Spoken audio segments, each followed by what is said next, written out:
Hi hello friends, എല്ലാവർക്കും പുതിയൊരു വീഡിയോയിലേക്ക് സ്വാഗതം.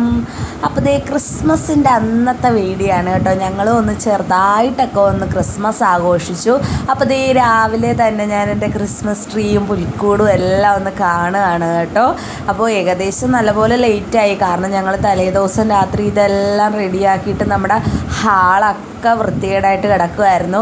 അപ്പോൾ അതെല്ലാം ക്ലീൻ ചെയ്തു. ആ നേരത്തെ നമ്മുടെ റേഷനും ചായയൊക്കെ ഇട്ട് തന്നു കേട്ടോ.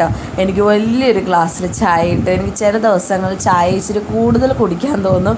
അപ്പോൾ എനിക്ക് വലിയ ഗ്ലാസ് ചായയൊക്കെ ഇട്ട് തന്നു കേട്ടോ. അങ്ങനെ ഞങ്ങൾ ചായ കുടിക്കാനുള്ളൊരു പരിപാടിയിലാണ്. അതിന് ശേഷം ഇന്ന് ബ്രേക്ക്ഫാസ്റ്റിന് ഞാൻ കിണ്ണത്തപ്പം ഉണ്ടാക്കാമെന്നാണ് കേട്ടോ വിചാരിച്ചിരിക്കുന്നത്. അപ്പോൾ അതിന് വേണ്ടി മാവൊക്കെ അരച്ച് വെച്ചിട്ടുണ്ട് തലേദിവസം രാത്രിയിൽ. അപ്പോൾ തലേദിവസം രാത്രിയിൽ നല്ല പരിപാടിയായിരുന്നു. ഈ മറ്റേ നമ്മുടെ ക്രിസ്മസ് ട്രീയും പുൽക്കൂടും ഒക്കെ റെഡിയാക്കുന്നതിൻ്റെ ഒരു ഇതൊക്കെ ആയിട്ട് രാവിലെ ഫുള്ള് നമ്മുടെ ഹാള് മുഴുവൻ പേപ്പറും അതിൻ്റെ കുറേ സാധനങ്ങളൊക്കെ കിടക്കുമായിരുന്നു. അപ്പോൾ രാവിലെ എണീറ്റിട്ട് അതൊക്കെ വൃത്തിയാക്കുമായിരുന്നു കേട്ടോ. പിന്നെ അതിന് ശേഷമാണ് ഞാൻ നമ്മുടെ കിണ്ണത്തപ്പം റെഡിയാക്കാനായിട്ടൊരു ട്രേ, നമ്മുടെ കേക്കിൻ്റെ ട്രേ ഉണ്ടല്ലോ, അതിൽ കുറച്ച് നെയ്യ് ഇങ്ങനെ തൂകി കൊടുത്തിട്ട് മാവ് ഒഴിച്ചു കൊടുക്കുകയാണ്. മാവിൽ അങ്ങനെ നമ്മൾ അപ്പത്തിന് അരയ്ക്കുന്ന പോലെ തന്നെ ഞാൻ അരച്ചെടുത്ത് വെച്ചിരിക്കുന്നതാണ്. പിന്നെ ഇന്ന് രാവിലെ ഞാൻ കുറച്ച് ഏലക്ക അതേ ഇട്ട് കൊടുക്കുന്നുണ്ട് കേട്ടോ. കുറച്ച് ഏലക്ക അതുപോലെ ഞാൻ എന്താണെന്നറിയാമോ ഇതുപോലെ ഇട്ട് കൊടുക്കുന്നത്. ഇവിടെ നമ്മുടെ കണ്ണൻകുട്ടനും പൊന്നുകുട്ടിക്ക് ഏലക്കായൊന്നും അത്രയ്ക്ക് ഇഷ്ടമല്ല. അപ്പോൾ ഇതിങ്ങനെ നമ്മൾ വെന്ത് വരുമ്പോഴും ഇതുപോലെ കിടക്കുമല്ലോ, അപ്പോൾ എടുത്ത് കളഞ്ഞാൽ മതിയല്ലോ എന്ന് വെച്ചിട്ടാണ് ഞാൻ അങ്ങനെ ഇട്ടിരിക്കുന്നത് കേട്ടോ. അതിനുശേഷം കുറച്ച് തേങ്ങ ഇട്ട് കൊടുക്കുന്നുണ്ട്. ഓൾറെഡി ഞാൻ തേങ്ങായും പഞ്ചസാരയും ഒക്കെ ഇട്ട് അരച്ച് വെച്ചിരുന്ന ആണ് ഈ മാവ്. കുറച്ചുകൂടി തേങ്ങായും പഞ്ചസാരയൊക്കെ ഇട്ട് ഒന്ന് സെറ്റാക്കി കൊടുത്തു. എനിക്ക് കുറച്ച് ഈ കഴിഞ്ഞ ആഴ്ചകളോണ്ട് പനിയായിരുന്നു കേട്ടോ. ഞാൻ കഴിഞ്ഞൊരു വീഡിയോ ഇട്ടിട്ടുണ്ടായിരുന്നു പനിയായിട്ട്. പനിയൊക്കെ മാറി എൻ്റെ ഒച്ചയൊക്കെ ഒന്ന് റെഡിയായി വരുന്നേ ഉള്ളൂ. പനി മാറിക്കഴിഞ്ഞപ്പോഴത്തേക്ക് ഇപ്പോൾ പല്ലിന് ചെറിയ പ്രശ്നമായി, പല്ലിന് ചെറിയ വേദന, മോണയിൽ ചെറിയ നീരൊക്കെ ആയിട്ടിരിക്കുകയാണ്. അപ്പോൾ അതുകൊണ്ട് ഞാൻ ഈ പ്രാവശ്യം കേക്കും കാര്യങ്ങളൊന്നും ഉണ്ടാക്കിയില്ല. ഇപ്പോൾ 2-3 കൊല്ലമായിട്ട് ഞാൻ തന്നെയാണ് വീട്ടിൽ കേക്ക്, ക്രിസ്മസ് കേക്കൊക്കെ ഉണ്ടാക്കുന്നത് കേട്ടോ. രാജേഷിൻ്റെ വീട്ടിലും കേക്കൊക്കെ ഞാൻ ഉണ്ടാക്കിയാണ് കൊടുക്കുന്നത് കേട്ടോ. 2-3 കൊല്ലമായിട്ട് മേടിച്ച് കൊടുക്കാറില്ല. പക്ഷേ ഈ പ്രാവശ്യം കേക്കൊന്നും എനിക്ക് ഉണ്ടാക്കാൻ പറ്റിയില്ല, ഇച്ചിരി തിരക്കായിപ്പോയി. പിന്നെ പനിയൊക്കെ വന്ന് ആകെ മൊത്തത്തിൽ സീനായിരുന്നു. അതുകൊണ്ട് മൊത്തത്തിൽ റെസ്റ്റും കാര്യങ്ങളും കിടപ്പൊക്കെ ആയിരുന്നു കുറച്ച് ദിവസം. അങ്ങനെ നമ്മുടെ കിണ്ണത്തപ്പമൊക്കെ ഇവിടെ വെന്ത് വന്നിട്ടുണ്ട്. അതിന് ശേഷം നമ്മുടെ പൊന്നുകുട്ടീനെയും കണ്ണൻകുട്ടനെയും കൊണ്ട് കേക്ക്, ഞങ്ങളൊരു കേക്ക് വാങ്ങിച്ചായിരുന്നു കേട്ടോ കടയിൽ നിന്ന്, പ്ലം കേക്ക് വാങ്ങിച്ചായിരുന്നു. അപ്പോൾ അത് നമ്മുടെ പൊന്നുകുട്ടീനെയും കണ്ണൻകുട്ടനെയും തൊപ്പിയൊക്കെ വെച്ച് കൊടുത്ത് ഒരു ഒരു ഒരു ഒരു കുഞ്ഞ് കേക്ക് മുറി പോലെ ഞങ്ങളന്ന് കേക്കൊക്കെ അവരെ കൊണ്ട് മുറിപ്പിച്ചു കേട്ടോ. ശരിക്കും പറഞ്ഞു കഴിഞ്ഞാൽ ക്രിസ്മസ്, ഈസ്റ്റർ, ഓണം, വിഷു ഇതൊക്കെ ഈ കണ്ണൻകുട്ടനും കൂടെ വന്നതിന് ശേഷമാണ് കേട്ടോ ഞങ്ങളിങ്ങനെ സെലിബ്രേറ്റ് ചെയ്യുന്നത്. അപ്പോൾ പൊന്നുകുട്ടിയും കണ്ണൻകുട്ടനും ചേർന്ന് ഇതൊക്കെ ഇങ്ങനെ ആഘോഷിക്കുന്ന കാണുമ്പോൾ നമുക്കൊരു സന്തോഷമാണ്. എനിക്ക് നേഷണം ഭയങ്കര സന്തോഷമാണ്. നമ്മളങ്ങനെ വലിയ എക്സ്പെൻസീവായിട്ടുള്ള ആഡംബരമായിട്ടുള്ള ഒരു സെലിബ്രേഷനും കാര്യങ്ങളും അല്ല ഞാനും ഇവിടെ രാജേഷനും ഉദ്ദേശിക്കുന്നത്. നമ്മളെ കൊണ്ട് പറ്റുന്ന രീതിയിൽ നമ്മുടെ മക്കളെ ഹാപ്പി ആക്കുക, അതാണ് ഞങ്ങൾ രണ്ടുപേരും വിചാരിച്ചിരിക്കുന്നത് കേട്ടോ. അപ്പോൾ ഇങ്ങനെ കേക്ക് മുറിക്കുക, പുൽക്കൂട് ഉണ്ടാക്കുക. ഓണത്തിന് ഞങ്ങളിപ്പോൾ 2-3 കൊല്ലമായിട്ട് പുറത്താണ് പോകുന്നതെങ്കിൽ തിരുവനന്തപുരത്താണ്. കഴിഞ്ഞ ഓണത്തിന് ഞങ്ങൾ പഴനിക്ക് പോയി, അതിന് മുമ്പത്തെ വർഷം തിരുവനന്തപുരത്ത് പോയി. അങ്ങനെ ഓരോരോ കാര്യങ്ങളൊക്കെ ആയിട്ട് നമ്മളിങ്ങനെ ഒരു ചെറിയ രീതിയിലുള്ള ഒരു ആഘോഷം ഞങ്ങൾ എല്ലാം കൊണ്ടൊന്ന് സെറ്റ് ചെയ്യും. കാരണം കുഞ്ഞുങ്ങളുടെ സന്തോഷം, നമ്മുടെ കുട്ടിക്കാലത്ത് നമുക്ക് കിട്ടാത്തൊക്കെ നമ്മുടെ മക്കൾക്ക് കൊടുക്കുമ്പോൾ അവർക്കുണ്ടാകുന്ന ഒരു സന്തോഷം ഉണ്ടല്ലോ, അതാണ് ഞങ്ങൾ ഉദ്ദേശിക്കുന്നത്. അപ്പോൾ കിണ്ണത്തപ്പമൊക്കെ കഴിക്കുകയാണ്. അതിന് ശേഷം നമ്മുടെ രാജേഷണം പോയി ബീഫൊക്കെ വാങ്ങിച്ചുകൊണ്ട് വന്നു കേട്ടോ. ബ്രേക്ക്ഫാസ്റ്റായിട്ട് കിണ്ണത്തപ്പമാണ് കേട്ടോ കഴിച്ചത് ഞങ്ങളെല്ലാവരും.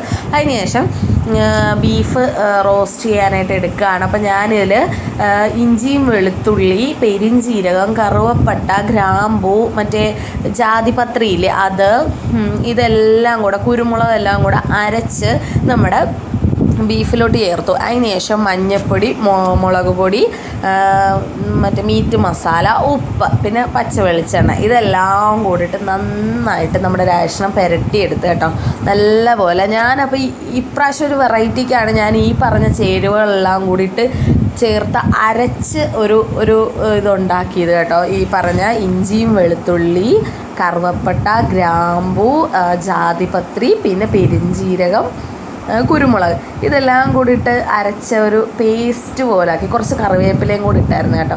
ഇതെല്ലാം കൂടിയിട്ട് പേസ്റ്റ് പോലെ ആക്കിയിട്ട് നമ്മുടെ ബീഫിലോട്ട് നന്നായിട്ട് പുരട്ടിയിട്ട് കുക്കറിലോട്ടിട്ട് ഒരു 3-4 വിസിൽ അടുപ്പിച്ചു കേട്ടോ. അതിന് ശേഷം ജസ്റ്റ് സബോളയും പച്ചമുളകും ഒക്കെ വാട്ടിയിട്ട് വെളിച്ചെണ്ണ ഒഴിച്ച് വാട്ടിയിട്ട് ബീഫും കൂടെ അതിനകത്തിട്ട് ഒന്നെടുത്തു. അത്രയേ ഉള്ളൂ, സിമ്പിളായിട്ട് ഉണ്ടാക്കിയതാണ്. പക്ഷെ സൂപ്പർ ടേസ്റ്റ് ആയിരുന്നു കേട്ടോ. കാണുമ്പോൾ തന്നെ നിങ്ങൾക്ക് മനസ്സിലാവുമല്ലോ, അടിപൊളിയായിരുന്നു ഈ പ്രാവശ്യത്തെ ബീഫ് കറി. പിന്നെ ഒരു പുളിശ്ശേരി ആക്കിയായിരുന്നു കേട്ടോ, പഴം പുളിശ്ശേരി ആക്കി. അത്രയ്ക്കും ഞാൻ ഒരുപാട് കറിയൊന്നും വെച്ചില്ല കേട്ടോ, ഞങ്ങൾ മാത്രമേ ഉള്ളൂ. ഞാനും ഡയഷണ്ണി ഈ പറഞ്ഞ കറികളൊക്കെ കൂടുതലും കഴിക്കുള്ളൂ, കുഞ്ഞുങ്ങളൊന്നും കഴിക്കില്ല. കണ്ണൻകുട്ടന് ചോറ് കഴിക്കാൻ മടിയാണ് കേട്ടോ. കുറച്ച് ദിവസമായിട്ട് എന്താണെന്നറിയത്തില്ല, കുറച്ച് ദിവസമായിട്ട് ചോറ് അങ്ങനെ കഴിക്കില്ല. അതിന് ഇങ്ങനെ മാറിയിരിക്കുകയാണ്, ചോറ് കഴിക്കാൻ കഴിയില്ലാത്തത് കൊണ്ട്. അപ്പോൾ ഇതാണ് കേട്ടോ, പഴം ഇട്ട് പുളിശ്ശേരി ഉണ്ടാക്കി. എനിക്ക് ഒരുപാട് ഇഷ്ടമാണ് കേട്ടോ പഴം ഇട്ട പുളിശ്ശേരി. പിന്നെ ഒരു കച്ചമ്പർ അതൊക്കെ ഞങ്ങൾ എടുത്ത് വിളമ്പി കഴിഞ്ഞുകൊണ്ട് പിന്നെ ഓർത്ത് അയ്യോ ഞാൻ ഉണ്ടാക്കിയ കറികളൊന്നും കാണിച്ചില്ലല്ലോ ഒന്നും. അതിന് ശേഷം ഭക്ഷണമൊക്കെ കഴിച്ചിട്ട് ഞാൻ ഫാലിമിയോ അങ്ങനെ എന്തൊരു സിനിമ ഇറങ്ങിയായിരുന്നു, ഫാലിമി. ആ സിനിമ ആണ് കേട്ടോ. അതെനിക്ക് തിയേറ്ററിൽ പോയി കാണണമെന്ന് വലിയ ആഗ്രഹമായിരുന്നു, പക്ഷെ നടന്നില്ല. ഞങ്ങളപ്പോൾ പെൻഡ്രൈവിൽ ഇട്ട് ഞങ്ങൾ ഇതിൽ കാണുകയാണ് കേട്ടോ, ടി വിയിൽ കാണുകയാണ്. ഞങ്ങൾക്ക് 4 പേർക്കും ആ സിനിമ ഇഷ്ടപ്പെട്ടു കേട്ടോ. ഞങ്ങൾ 4 പേരും കൂടി ഇരുന്ന് ആ സിനിമ മുഴുവൻ കണ്ടുകൊണ്ടിരിക്കുന്നതിൻ്റെ ഇടയിലാണ് നമ്മുടെ കണ്ണൻകുട്ടൻ പറയുന്നത് കണ്ണൻകുട്ടനെ പാർക്കിൽ പോകണം. അപ്പോൾ കഴിഞ്ഞ ഒരു ആഴ്ചയിലൊക്കെ പാർക്കിൽ കൊണ്ടുപോകാമെന്ന് പറഞ്ഞു. പിന്നെ എനിക്ക് വയ്യായിരുന്നു, പനിയൊക്കെ കാരണം കൊണ്ടുപോകാൻ പറ്റിയില്ല. അപ്പോൾ ഞങ്ങളിത് പാർക്കിൽ പോകാമെന്നും പറഞ്ഞ് ഇറങ്ങുകയാണ് കേട്ടോ. ഇവരെ 2 പേരെയും നമ്മുടെ ചേർത്തലയിൽ നല്ലൊരു പാർക്കില്ല കേട്ടോ. നമ്മുടെ ആലപ്പുഴയിൽ പാർക്കുണ്ട്, പക്ഷെ ചേർത്തലയിൽ നല്ലൊരു പാർക്കില്ല. ഇനി വേറെ 1-2 സ്ഥലത്ത് പാർക്കുണ്ടെന്ന് കേൾക്കുന്നുണ്ട്, അതൊന്ന് കണ്ടുപിടിച്ചെടുക്കണം. അപ്പോൾ ഞങ്ങൾ കുഞ്ഞുങ്ങളെയും കൊണ്ടൊന്ന് പാർക്കിലോട്ട് പോവുകയാണ്. സത്യം പറഞ്ഞാൽ ഞങ്ങൾ എവിടെയും പോകുന്നില്ല, വീട്ടിലിരിക്കാമെന്നാണ് വിചാരിച്ചത്. ഇന്ന് വൈകിട്ട് കുറച്ച് സിനിമകൾ കാണാനുണ്ട്, അങ്ങനെയൊക്കെ ഇരിക്കാമെന്നാണ് വിചാരിച്ചത്. പക്ഷേ കണ്ണൻകുട്ടൻ സമ്മതിക്കുന്നില്ല. അങ്ങനെ ഞങ്ങൾ പാർക്കിൽ വന്നപ്പോൾ അറിയുന്നു പാർക്ക് അടച്ചിട്ടിരിക്കുകയാണ്, ഇന്നില്ലെന്ന് പാർക്ക്. അപ്പോൾ ഞങ്ങൾ അതിന് ശേഷം നേരെ കണ്ണൻകുട്ടൻ സമ്മതിക്കുന്നില്ല, എവിടെയെങ്കിലും പോകണം അതിന് വീട്ടിൽ പോകണ്ടെന്ന് പറഞ്ഞാൽ ഭയങ്കര ബഹളം. അങ്ങനെ നേരെ ഞങ്ങൾ അർത്തിങ്ക പള്ളി വന്നു കേട്ടോ. ഞങ്ങളുടെ വീടിനടുത്ത് തന്നെയാണ് കേട്ടോ അർത്തിങ്ക പള്ളി. കുറച്ച് പടിഞ്ഞോട്ട് പോകണം, കടൽ തീരത്ത്. ഞങ്ങൾ കിഴക്ക് വശത്തായിട്ടാണ് താമസിക്കുന്നത്. ഈ പറഞ്ഞ അർത്തിങ്കൽ പള്ളി കുറച്ച് ബാക്കിലോട്ട് പോകണം, എന്ന് വെച്ചാൽ കടൽ ഏരിയയിലോട്ട് പോകണം. അത്രയും കുറച്ച് ദൂരമേ ഉള്ളൂ കേട്ടോ ഞങ്ങളുടെ വീടുമായിട്ട്. അപ്പോൾ ഞങ്ങൾ ഇടയ്ക്കിടയ്ക്ക് വരാറുണ്ട്. ഇന്നും അതുപോലെ തന്നെ അർത്തിങ്ക പള്ളി വന്നു. അവിടെ ഈ പുൽക്കൂട് പോലെ എന്തൊക്കെയോ സംഭവങ്ങളൊക്കെ സെറ്റ് ചെയ്തിട്ടുണ്ട്. ഞങ്ങൾ വന്നൊരു 4-5 മണി സമയമായതുകൊണ്ട് പകലല്ലേ, അവിടെ നിറച്ച് ലൈറ്റും വെട്ടവും കാര്യങ്ങളൊക്കെ ആയിരുന്നു കേട്ടോ. പക്ഷെ അതൊന്നും ഞങ്ങൾക്ക് എടുക്കാൻ പറ്റില്ല, കാരണം നമ്മൾ ചെന്ന പകൽ സമയമായതുകൊണ്ട് അവിടെ വെട്ടമൊന്നും തെളിഞ്ഞിട്ടില്ലായിരുന്നു. അങ്ങനെ ഞങ്ങൾ കുറച്ച് നേരം അവിടെയൊക്കെ സ്പെൻഡ് ചെയ്തു. ഇവിടെ പെരുന്നാളൊക്കെ വരുവേ ഉടനെ ഞാൻ പെരുന്നാളിൻ്റെ വീഡിയോസും കാര്യങ്ങളൊക്കെ ഇടും. ഇനി അങ്ങോട്ട് ആഘോഷങ്ങളാണ്. നമ്മുടെ അർത്തിങ്ക പള്ളി പെരുന്നാൾ, കണിച്ചോളങ്ങര എന്ന് പറയുന്നൊരു അമ്പലമുണ്ട്, അവിടെ ഉത്സവം. ഇനി അങ്ങോട്ട് 1-2 അമ്പലങ്ങളിൽ കുറച്ച് ഉത്സവങ്ങളും കാര്യങ്ങളൊക്കെയാണ്. അപ്പോൾ അങ്ങനെ അർത്തിങ്ക പള്ളിയിൽ കുറച്ച് നേരമൊക്കെ നിന്നതിന് ശേഷം ഞങ്ങൾ ബീച്ചിലോട്ട് വന്നു. കടപ്പുറം ഉണ്ടല്ലോ, അവിടെ വന്നു. അവിടെ ആണെങ്കിൽ ഇപ്പോഴാണ് കേട്ടോ ആദ്യമായിട്ടാണ് ഞാൻ കാണുന്ന ഐ ലവ് യു അർത്തിങ്കൽ എന്നും പറഞ്ഞൊരു സംഭവമൊക്കെ സെറ്റ് ചെയ്തിരിക്കുന്നത് കണ്ടോ. അവിടെ മൊത്തം ഫോട്ടോ സെക്ഷൻ ആളുകൾ, അവിടെ നിന്ന് ഫോട്ടോ എടുപ്പ്. അപ്പം ഞാനും നമ്മുടെ കണ്ണൻകുട്ടൻ്റെയും പൊന്നുകുട്ടീനെയും നിർത്തിയൊക്കെ ഫോട്ടോസൊക്കെ എടുത്തു കേട്ടോ. പിന്നെ നമ്മുടെ ഓരോരോ കച്ചവടങ്ങൾ, ഇവിടെയാണ് ഉണക്കമീൻ വിൽക്കും കേട്ടോ. ഇങ്ങനെ നിറച്ച് ഉണക്കമീൻ ഇങ്ങനെ കച്ചവടക്കാർ ഷെഡിലൊക്കെ ഉണ്ട് കേട്ടോ. അങ്ങനെ ഞങ്ങൾ കുറേ നേരം അവിടെയൊക്കെ സ്പെൻഡ് ചെയ്തു. എത്ര കണ്ടാലും മതി വരില്ലല്ലേ നമ്മുടെ കടൽ. ഞങ്ങൾ ആലപ്പുഴക്കാർക്കൊരു പ്രത്യേകതയാണ് കേട്ടോ. കടൽ അടുത്തായതുകൊണ്ട് എന്തെങ്കിലുമൊക്കെ ഒരു ഇത് വന്ന് ഉടനെ വൈകിട്ട് കടപ്പുറത്തോട്ട് പോകും കേട്ടോ. പിന്നെ പുറത്ത് നമ്മൾ കോട്ടയം, പാല അവിടെ നിന്നൊക്കെ ആളുകൾ വണ്ടി വിളിച്ചൊക്കെയാണ് നമ്മുടെ ഈ ബീച്ചിലോട്ട് വരുന്നത് കേട്ടോ. എന്നെ സംബന്ധിച്ചിടത്തോളം ഭയങ്കര ഒരു സംഭവം കേട്ടോ ഈ കടൽ.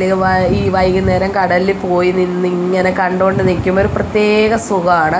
അതിനുശേഷം ഞങ്ങൾ കുറേ നാൾക്ക് ശേഷം ഐസ്ക്രീം കഴിക്കുകയാണ് കേട്ടോ. ഞങ്ങൾ അങ്ങനെ എവിടെ പോയാലും ഐസ്ക്രീം കഴിക്കുന്ന പരിപാടിയില്ല.